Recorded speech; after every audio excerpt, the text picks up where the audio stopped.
우리는 너무나 바쁘게 삽니다. 그렇게 사는 게 성공적인 삶이라고 생각합니다. 그래서 자꾸 시간을 쪼개고 사람들을 만납니다. 착각입니다. 바쁠수록 마음은 공허해집니다. 인간은 어쩔 수 없이 외로운 존재임을 깨닫는 방법밖에 없습니다. 외로움은 그저 견디는 겁니다. 외로워야 성찰을 합니다. 고독에 익숙해져야 타인과 진정한 상호작용이 가능합니다. 외로움에 익숙해야 외롭지 않게 되는 겁니다. 외로움의 역설입니다.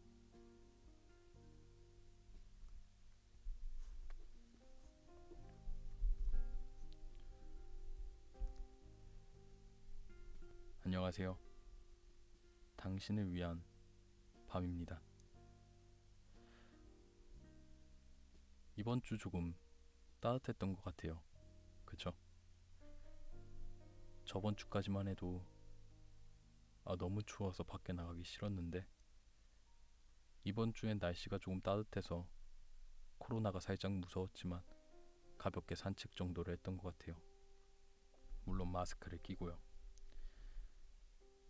다들 코로나 때문에 힘드실 텐데 하루빨리 마스크 벗고 술도 조금 자유롭게 마시고 커피숍에서 앉아서 이야기도 즐기는 그런 날이 왔으면 좋겠네요. 오늘 읽어드릴 책은 가끔은 격하게 외로워야 한다입니다. 제가 서점에 들려서 이번엔 무슨 책을 읽어볼까?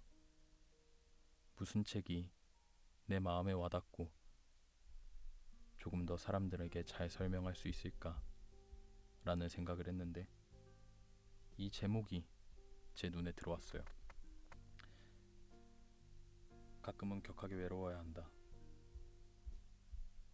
저는 외로운 게 굉장히 싫거든요. 물론 외로운 걸 좋아하는 사람이 몇이나 되겠습니까? 저는 혼자서 뭔가를 잘 못하는 사람이에요. 외로우면 사람을 계속 찾으러 나서고 집에 있는 것도 혼자 있기 싫어서 목소리라도 들으려고 항상 친구들한테 연락하거나 혹은 게임 온라인상 친구들을 만난다거나 그런 식으로 그 외로움을 죽이려고 하거든요. 하지만 지금 생각해보면 그렇게 외로움을 없애버리기 위해 뭔가를 하려던 게 제 자신을 조금 작게 만들지 않았나 라는 생각이 들었을 때 이 책을 만났습니다.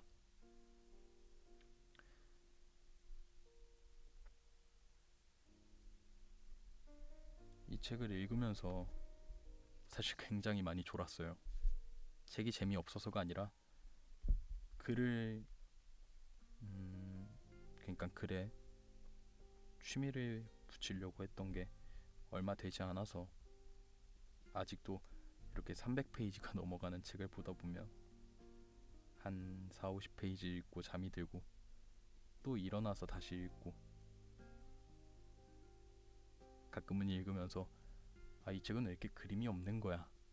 라는 생각이 들더라고요.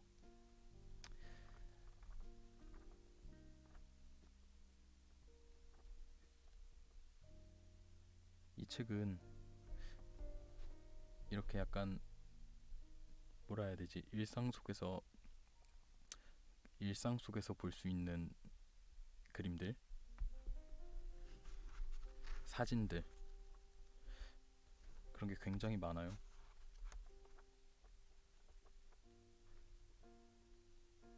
사람 얼굴도 그려져 있고 재밌었던 것 같아요. 특히 책 겉표지에 있는 이 녹색 색깔의 사람이 제 눈에 확 들어왔습니다. 네, 빨리 읽어볼게요.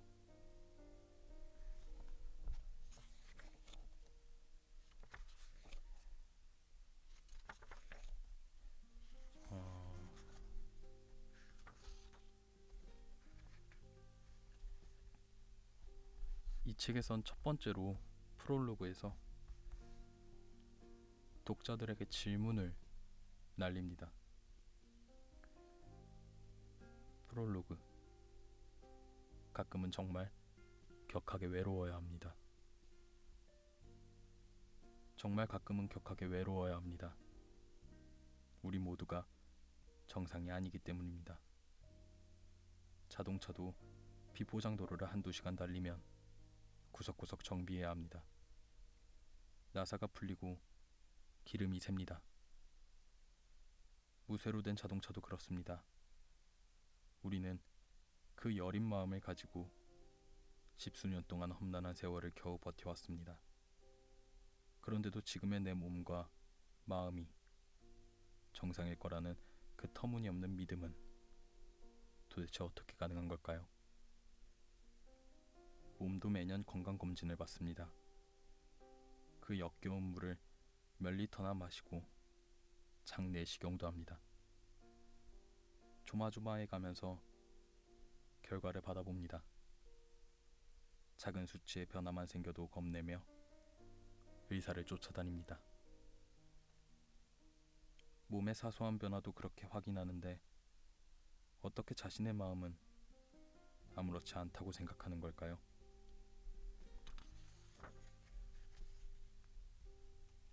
어떻게 그런 무모한 확신이 가능한 걸까요?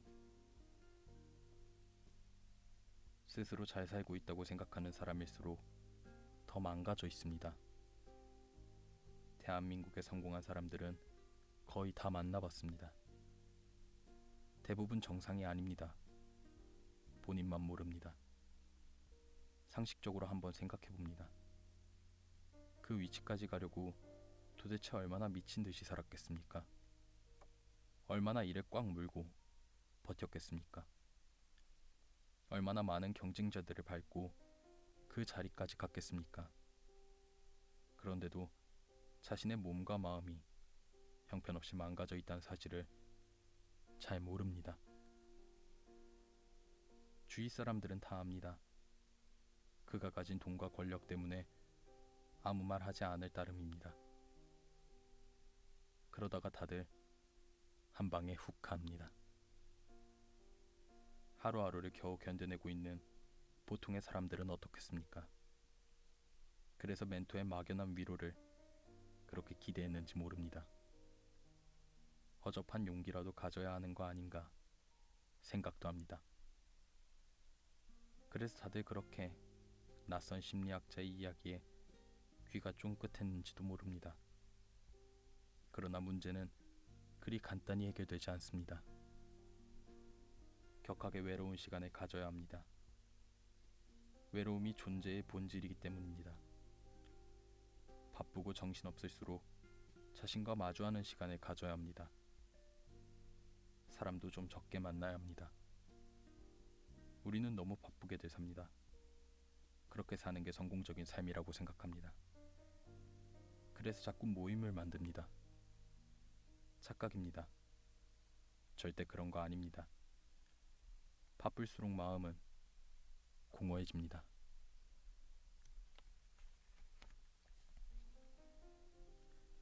형편없이 망가진 내 자신을 마주 대하는 것이 두렵기 때문에 자꾸 그러는 겁니다. 아무리 먹고 살기 바빠도 자기 자신과 마주하는 시간을 놓치면 안 됩니다. 트위터의 리트윗, 페이스북의 좋아요와 같은 값싼 인정을 굶주려 하는 것도 마찬가지입니다. 타인의 관심을 통해 내면의 깊은 상처를 잊고 싶기 때문입니다. 그러나 상처는 그런 식으로 절대 치유되지 않습니다. 동물들은 상처가 생기면 병이 나을 때까지 꼼짝 안 합니다. 상처난 곳을 그저 끝없이 핥으며 웅크리고 있습니다. 먹지도 않고 그냥 가만히 있습니다. 상처가 아물면 그때서야 엉금엉금 기어나옵니다. 그 하찮은 동물도 몸에 작은 상처가 생기면 그렇게 끝없이 외로운 시간을 보냅니다. 격하게 외로워야 하는 이유는 또 다른 게 있습니다. 모두들 아주 오래 살게 되기 때문입니다. 어느 광고처럼 외계인의 침공이 없다면, 혹은 빙하기가 다시 도래하지 않는다면 이제 대부분의 사람들은 100세까지 살게 됩니다. 인류가 지금까지 한 번도 겪어보지 못한 일입니다. 정말 엄청난 일입니다. 먹고 살 돈이 있다고 내 외로움이 사라지진 않습니다. 취미활동, 가족과의 연대, 사회보장 제도로 견딜 수 있는 것도 결코 아닙니다. 은퇴한 후에 3, 40년을 더 살아야 합니다. 소외감 느끼지 않고 우울해하지 않고 끝까지 잘 버틸 자신이 있나요?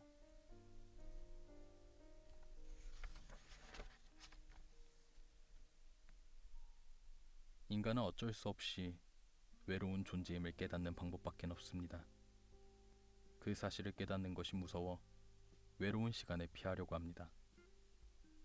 외로움은 그저 견디는 겁니다. 외로워야 성찰이 가능합니다. 고독에 익숙해져야 타인과의 상호작용이 가지는 심리학적 구조가 같기 때문입니다. 외로움에 익숙해야 외롭지 않게 되는 겁니다. 외로움의 역설입니다.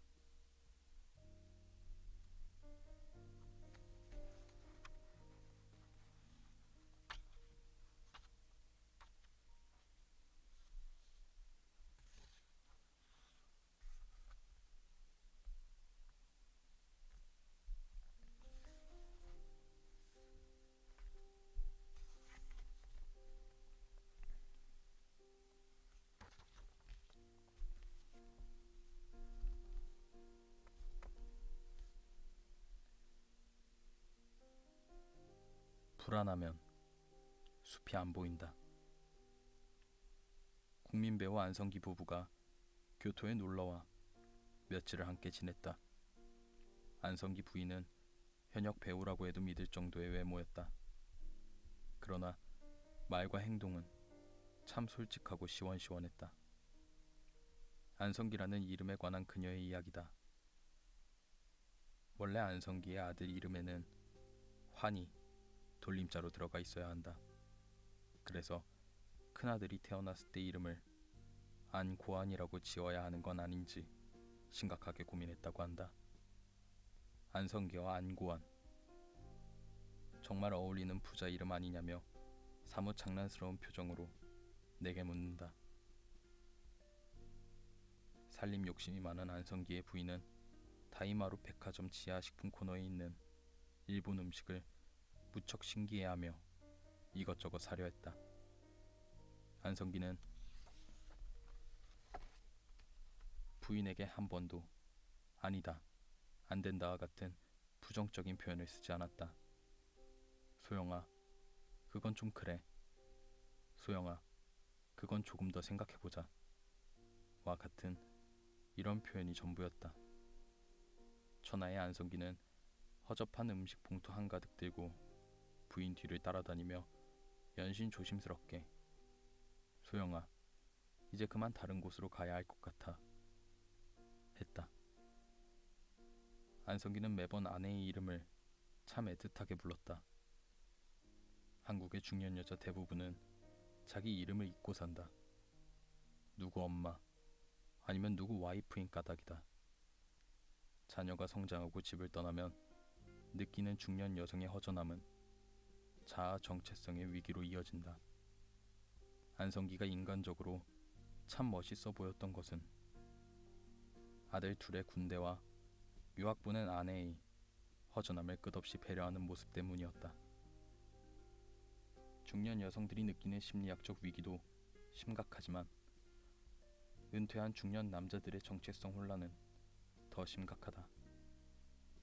한국의 남자들에게 번듯한 명함이 사라지는 것처럼 공포스러운 일은 없다. 사람은 누구나 남들이 자신을 알아봐 주길 원한다. 남들이 알아봐 주는 것 자체가 권력이기 때문이다. 못 알아보는 듯 하면 바로 명함을 내민다. 자기 입으로 자신을 폼나게 설명하기 쑥스럽기 때문이다. 명함을 건네는 장면을 멀리서 살펴보면 누가 더 높은 사람인지 금방 분명해진다. 서로 명함을 건넨 후의 태도가 확연하게 달라지기 때문이다. 사회적 지위가 낮은 사람의 인식하는 각도가 훨씬 깊다. 그리고 낮은 사람은 많이 웃는다. 높은 사람은 조금 웃는다. 동물의 왕국에서 수컷들이 서로의 뿔 길이를 대보는 것과 마찬가지다. 그러나 그런 명함은 참 덧없다. 사장, 이사와 같은 사회적 직위는 2, 3년이 고작이다. 장차관은 1년을 넘기면 다행이다. 그래서 요즘 같은 인사철이 되면 신문의 동정란을 자세히 들여다보게 된다. 나름 성공한 지인이나 친구들의 안부가 궁금해서이다. 모임에서 만났을 때 실수하면 안 된다. 그렇다고 교수나 선생, 공무원처럼 정년이 긴 직업이 좋은 건 절대 아니다. 오래 살기 때문이다. 옛날에는 정년하고 나면 바로 죽었다. 그러나 요즘은 보통 90세까지 산다. 50대에 회사를 일찍 그만두면 또 다른 일을 새로 시작해 볼 수 있다. 아직 젊기 때문이다. 그러나 정년이 긴 직업은 다르다. 60을 훌쩍 넘겨 은퇴하면 새로운 시도를 해볼 여지가 없다. 힘도 없고 용기도 없다. 정년이 길다고 자랑할 만한 일은 아니라는 것이다. 고령화 사회의 근본 문제는 연금이 아니다. 은퇴한 이들의 아이덴티티이다. 자신의 사회적 존재를 확인하는 방법을 상실한 이들에게 남겨진 30여 년의 시간은 불안 그 자체이다. 불안은 원래 미래가 불확실한 젊은이들의 정서이다. 경험과 경륜의 노인들이 불안해하는 젊은이들을 위로할 때 한 사회는 균형을 잡으며 건강하게 버틸 수 있다. 그러나 어느 날 아무런 대책 없이 수십 년을 견뎌야 하는 젊은 노인들이 갈수록 늘어난다. 문제는 불안하면 세상을 자꾸 좁게 본다는 사실이다. 숲과 나무로 비유하면 불안해하면 자꾸 나무만 보고 숲을 보지 못한다는 이야기다. 미국의 사회심리학자 토리 하긴스는 인간 행동의 이유를 두 가지로 구분한다. 좋은 것에 가까이 가려는 접근 동기와 대상을 피하려는 회피 동기이다.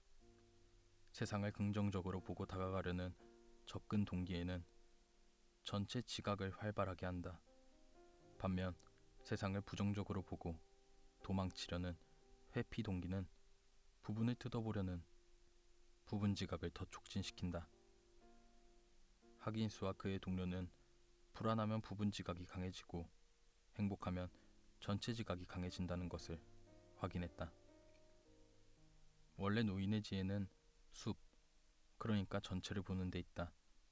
시력이 떨어지고 기억력이 떨어질수록 전체 맥락을 볼 수 있는 지혜가 더 확대된다는 것이 노인학의 일관된 연구 결과다. 그러나 평균 수명이 길어지고 자아 정체성의 위기가 시달리는 젊은 노인들이 많아질수록 전체를 보고 사회의 발전 방향을 제시할 수 있는 해안이 사라진다. 불안한 젊은이들은 나무를 보고 불안한 젊은 노인들도 나무를 본다. 큰 틀에서 미래를 바라보는 이는 없다. 오늘날 진보와 보수의 대립은 더 이상 이데올로기의 대립만은 아니다. 제각기 불안한 세대 간의 대립이기도 하다. 그래서 선거 때만 되면 각 세대를 자극하는 포퓰리즘에 난무하는 것이다. 불안한 젊은 노인들이 보수의 이름으로 젊은 세대와 대립한다는 내 주장에 불쾌해하며 버럭 화부터 내지 않았으면 좋겠다. 자꾸 버럭 화부터 내는 것도 다 불안해서 그런 거다. 은퇴한 후에 시작될 또 다른 삶에 대해 아주 심각하게 고민해야 한다. 쥐꼬리만한 연금을 받아가며 그렇게 주저앉아 늙어갈 수는 없는 일이다. 평균 수명 50대 시대에 만들어진 가치로 100세 시대에 살아가려고 하니 다들 그렇게 힘든 거다. 100년을 살 젊은 세대에게 평균 수명 50세의 가치를 강요하니 더 불안해하는 거다. 따뜻한 마음으로 숲을 보는 지혜를 가져야 개인이고 국가고 편안해진다. 남에 의해 바뀌면 참 힘들다. 참 잘생겼는데 머리가 엄청 크고 하체는 많이 짧은 내 후배 김경일 교수는 제주 올레길을 다녀온 사람들의 인지적 변화를 연구했다. 올레길에서 무엇을 느꼈냐고 물어보면 당장은 별 대답을 못한다고 한다. 그러나 며칠 후 몰아보면 대부분 그동안 꽉 막혀있던 것이 뻥하고 뚫렸다며 올레길에 무슨 효험이 있는 듯하다. 뭐 그렇게 대답한다. 김 교수는 올레길의 효험을 영국 심리학자 윌러스의 부화 개념으로 설명한다. 창조적 사고에 관한 선구적 연구자인 윌러스는 창조적인 문제 해결을 위해서는 그 문제로부터 몸과 마음이 일시적으로 떠나 있는 시간이 필요하다고 주장한다. 해결이 안 되는 심각한 문제로부터 잠시 떠나 전혀 다른 생각에 몰두하고 있을 때 문제 해결을 위한 통찰이 불현듯 찾아온다는 것이다. 마치 닭이 알을 품고 있는 부화의 시간처럼 창조적 해결을 위한 침묵의 시간이 필요하다고 이야기한다. 옳다. 안 풀리는 문제를 계속 끌어안고 있어봐야 아무 도움이 안 된다. 풀리지 않는 문제로 괴롭고 힘들면 무조건 그 문제로부터 잠시 벗어나야 한다. 단 며칠 동안 올레길을 걷는 것만으로도 생각이 바뀐다. 삶의 맥락을 바뀌면 아예 존재 자체가 달라진다.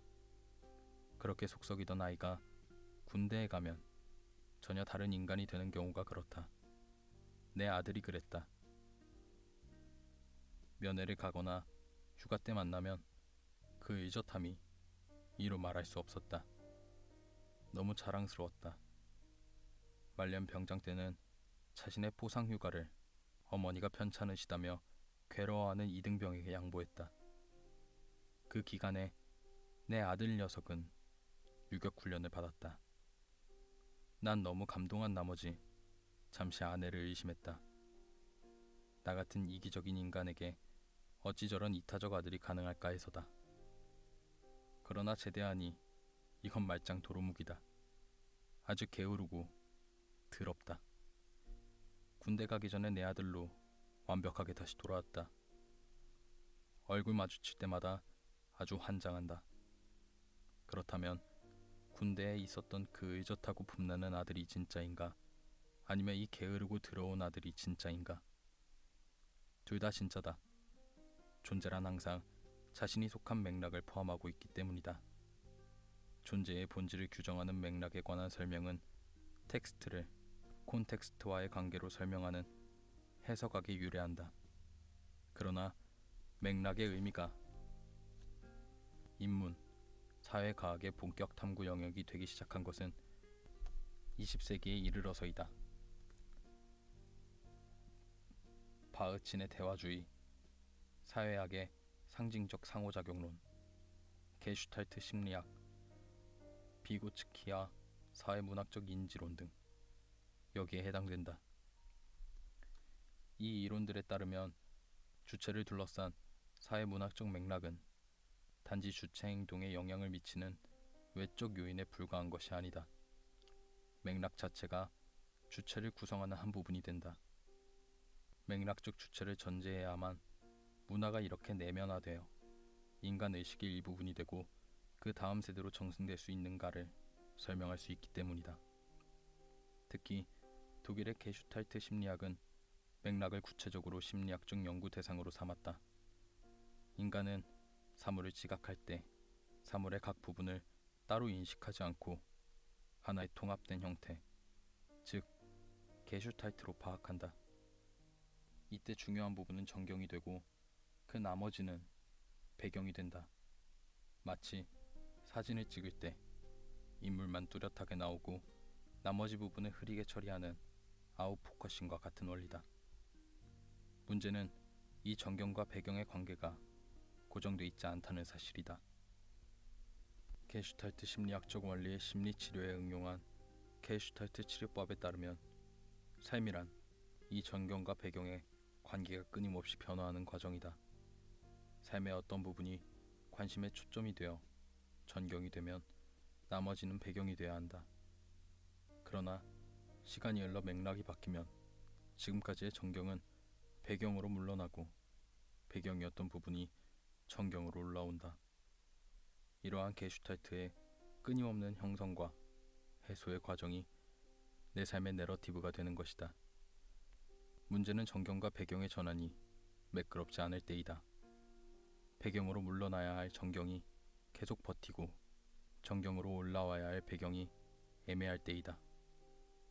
내 삶의 이야기가 매끄럽지 않다는 것이다. 맥락에 따라 달라져야 하는 게슈탈트 형성이 뒤엉켜 있는 상태가 지속되면 참 힘들다. 자신만 힘든 것이 아니다. 주위 사람 모두를 힘들게 한다. 가르치거나 지시하는 직업을 가르쳤던 이들이 은퇴하면 대부분 이렇게 된다. 고위공무원, 교수, 회사 임원, 장군, 정치인 같은 직업을 가졌던 사람들이다. 삶의 맥락이 바뀌어 자신의 존재가 바뀐 것을 도무지 의식하지 못한다. 맨날 했던 이야기를 또 하고 또 한다. 삶의 게슈탈트 형성이 망가졌다는 이야기다. 정말 그러면 안 된다. 삶의 게슈탈트를 바꾸는 방법은 대충 3가지다. 첫째, 사람을 바꾸는 거다. 항상 같은 사람들을 만나 똑같은 이야기를 반복하지 말아야 한다. 동창회, 탄압회 같은 것은 아주 취약이다. 새로운 사람들을 만나고 그들의 이야기를 경청할 수 있어야 삶의 게슈탈트가 건강해진다. 둘째, 장소를 바꿔야 한다. 장소가 바뀌면 생각과 태도가 바뀐다. 내가 일본에 몇 년을 지내다 보니 진짜 그렇다. 요즘 난 내 아들보다 더 게으르고 더럽게 산다. 제대한 그 녀석은 내 아들이 확실하다.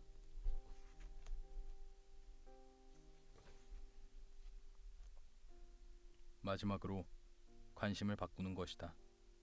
전혀 몰랐던 세상에 대해 흥미가 생기면 공부하게 된다. 새로운 사실을 깨치고 경험하게 되는 것처럼 기쁜 일은 없다. 긍정적인 게슈탈트의 전환이다. 이 3가지 중에 관심을 바꾸는 것이 제일 중요하다. 관심이 바뀌면 사람도 바뀌고 삶의 장소도 바뀌기 때문이다. 아무튼 나 스스로 게슈탈트 전환이 가능해야 한다. 스스로 안 되면 남에 의해 억지로 바뀌게 된다. 세상에 그것만큼 괴로운 일은 없다. 네, 여기까지 읽었습니다. 가끔은 격하게 외로워야 한다. 제가 읽어드린 부분은 이 책의 일부분뿐입니다. 읽다 보면 작가님의 그 직설적인 표현이 굉장히 재밌어요. 그리고 어려운 말들도 굉장히 많지만 그 말들에 대해서 어떠한 경험이나 누군가에게 들은 거 혹은 자신이 공부해왔던, 그러니까 작가님이 공부했던 쉬운 표현들로 저희들이 알아듣기 쉽게 이야기해놨습니다. 이걸 읽다 보면 외로워도 나쁘지 않겠다라는 생각이 들어요. 물론 평생 외롭고 싶진 않아요. 하지만 정말 가끔은 격하게 외로워 봐야겠다, 그런 생각이 드네요. 오늘도 저는 집에 혼자 있지만,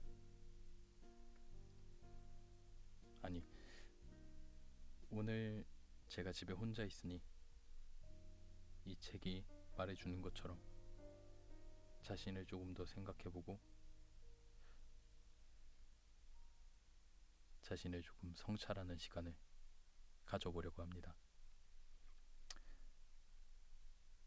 오늘의 여러분들을 위한 밤, 그러니까 당신을 위한 밤은 여기까지였습니다. 감사합니다.